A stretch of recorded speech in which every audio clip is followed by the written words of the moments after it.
So you want to visit Sweden, but you don't want to make a fool of yourself. I'm back to tell you 10 more unwritten rules about things you shouldn't do in Sweden.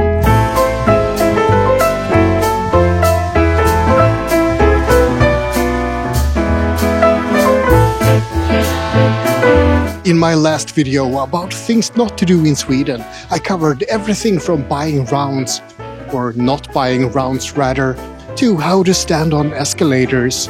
But I still see hordes of tourists behaving inappropriately when visiting Stockholm. Not to worry, I've put together a second list of things you shouldn't do in Sweden. Just follow these simple steps and you'll be fine.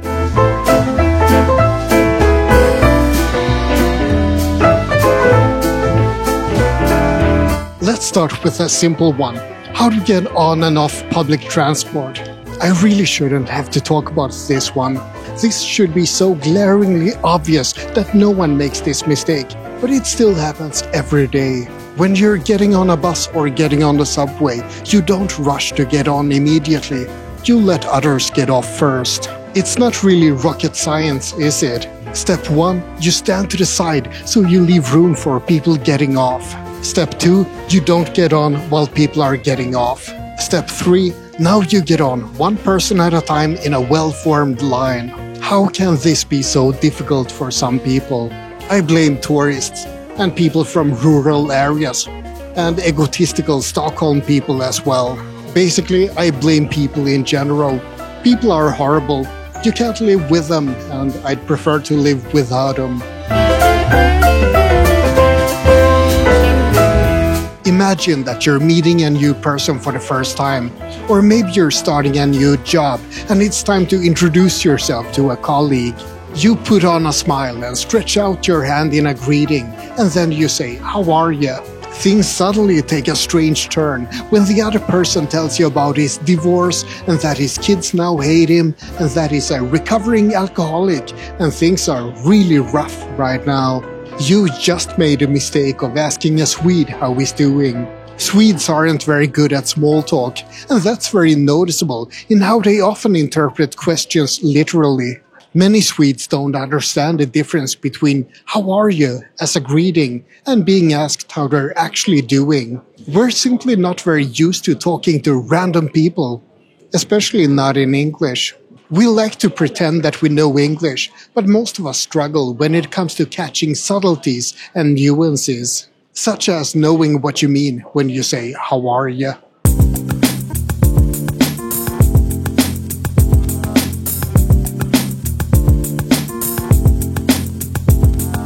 So you have a date and you're supposed to meet up at 6 p.m. What time do you arrive? If you're from the UK or the US, then you might strive to be there at around 6 p.m. to not make them wait. Unless you live in LA, because then all bets are off.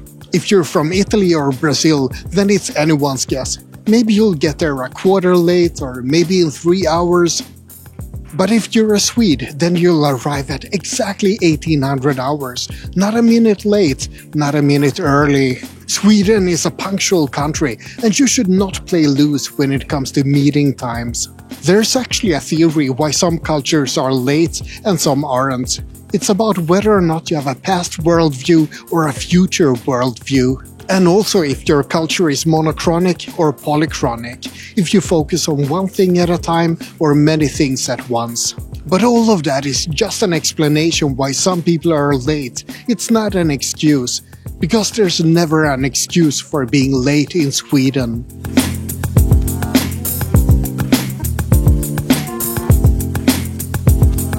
You don't wear shoes indoors in Sweden, like in most civilized countries. It's just a few random places in the world where you do wear shoes inside, like France, England, Ireland, the US, Australia, all of South America. Okay, maybe it's more than just a few random countries, but the fact still remains, in Sweden you take off your shoes inside. But I understand if it's not super obvious for a visitor to decide when to take off your shoes and when not to. You don't take off your shoes in stores, for example, or in workplaces. So I've put together a helpful rhyme so that tourists can remember when to wear shoes and when not to.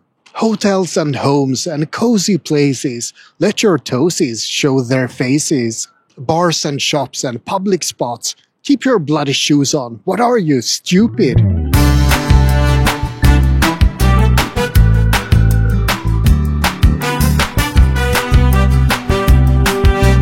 Are you going to a house party in Sweden? I sure hope that you're not going empty-handed. And I'm not talking about a present for the host or the hostess, even though that's a nice gesture as well. No, I'm talking about bringing a little bag from Systembolaget, the state-run alcohol store. It's common practice that you bring your own booze to a Swedish house party and that you drink your own booze.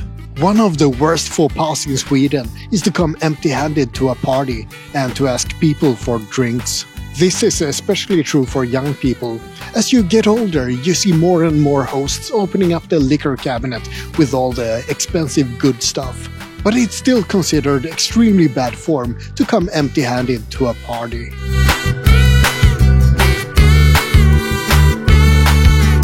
You may have heard about the less than stellar immigration situation in Sweden. For decades, we have accepted a lot of immigrants, but we haven't made an effort to integrate them into society at all. Now there's a lot of tension from all sides. There's radical groups of immigrants and radical groups of Swedes, and then a large portion of people who just want to live their normal lives in peace. You might have a lot of questions about all of this. How did we end up like this? What's the tension like? And what are we doing about it? Well, you keep those questions to yourself, because Swedes aren't very comfortable talking about the immigration situation, unless you find a Swede who belongs to a radical left or right-wing party. For some reason, you can't get those people to shut up about anything, ever. Or if it's a drunk Swede, that also works.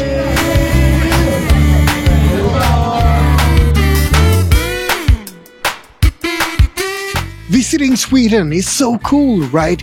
It's the best thing ever! Stockholm is so beautiful and it's so amazing, and I've never seen a place with so many beautiful people. If you sound like that, then you should seriously consider shutting up for a bit.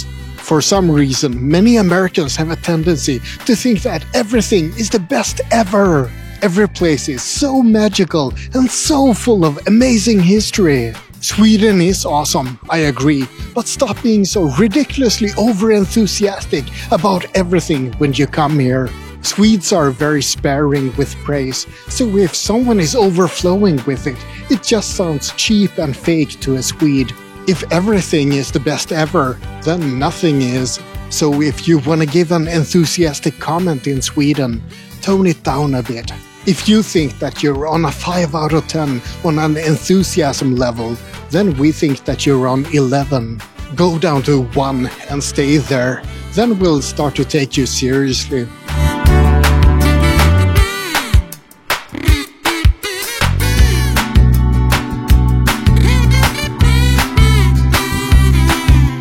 This video is full of me complaining about things, and that's very un-Swedish of me. In Sweden, you shouldn't complain openly about things. You can mutter and make sarcastic comments and hint at things, but not complain openly. France has a lot of riots. The French are used to standing on the barricades, shouting out their disapproval of everything. The Irish can also be pretty vocal, going around with signs saying "done with that sort of thing" and stuff like that. And let's not talk about the Mediterranean. Have you ever tried to argue with an Italian? Calm and collected is not a term I'd use for an Italian with a grudge. Meanwhile, what does a furious Swede do?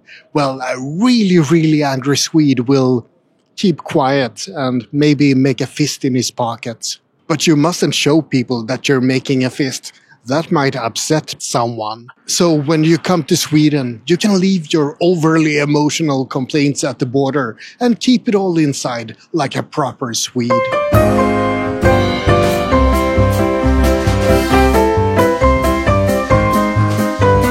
I've heard about students abroad going to class in sweatpants and ratty old t-shirts, and that's apparently perfectly fine in some countries. The US. I've also heard about some people going into stores showing off their sweaty man boobs for the whole world to enjoy. And what about tourists walking around in ill-designed and ill-fitting clothes? That's also pretty common in some places. Well, in Sweden we expect some class. Look, I'm the exception to the rule here. I'm usually dressed like a dumpster diver, and I even go to the store in pyjama pants. But most people in Sweden make an effort to look decent when they go out, no matter if it's work or school or just a corner store. So try not to look like a slob in Sweden. It can be hard, trust me, I know that it's hard, but Swedes appreciate neat and tidy outfits at all times.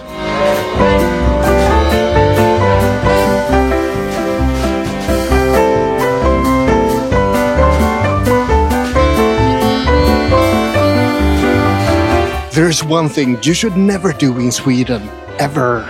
We don't have the death penalty any longer, but there's one thing that makes people reconsider that decision. I'm not talking about making fun of our king. We do that ourselves all the time anyway. Burning the Swedish flag? Go on, you can borrow my lighter. Making fun of our food? Yeah, go for it. We deserve it. The thing that you should never do in Sweden is sit next to someone on public transport. I already mentioned personal space in my previous video about things not to do in Sweden, but I felt that this is such an important thing not to do, so it deserves a spot all of its own. In Sweden, if you sit next to someone, if there's an empty seat anywhere else, then you're viewed as a sociopath. When it comes to how to sit on public transport, there are some social rules that you need to know. First of all, when entering the subway or a bus, you look around to find the seat that's furthest away from everyone else. But once you've made your decision, you don't get up to rebalance the distance. That's the responsibility of the people who arrive after you. Also, if you are forced to sit next to someone because all of the other seats are taken, then you don't get up again if another seat becomes available. That might give offense to the person you're sitting next to. No, instead, you just have to endure the closeness in silence. And for the love of ABBA, don't ever start talking to a stranger on the bus or the subway. That's just pure psychopath behavior, and you'll end up scaring people. And that's about it. That's 10 more things not to do when visiting Sweden. I hope you found it interesting, and possibly useful as well. Like and subscribe, but most importantly, have a great day. Now have a look at this video as well for even more information about Sweden.